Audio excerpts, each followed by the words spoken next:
Leïla avançait prudemment à travers les dunes, son regard fixé sur la silhouette qu'elle avait aperçue au loin. Son cœur battait à tout rompre, partagé entre l'espoir et l'appréhension.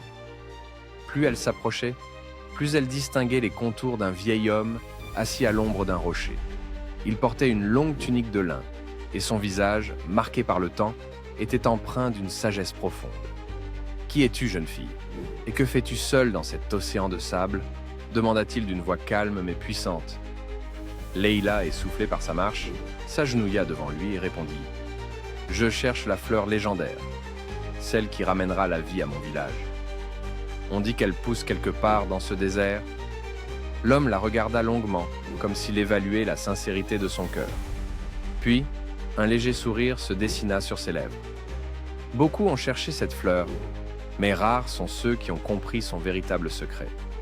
Suis-moi, jeune aventurière, si ton cœur est assez fort pour affronter les épreuves du désert.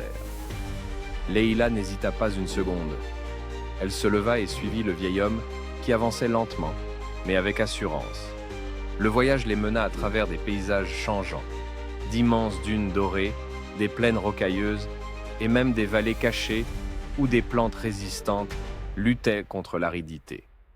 Chaque pas était une leçon, chaque souffle du vent portait un murmure du passé. Alors qu'ils marchaient depuis des heures, la nuit commença à envelopper le désert d'un voile étoilé. Leïla s'arrêta un instant, émerveillée.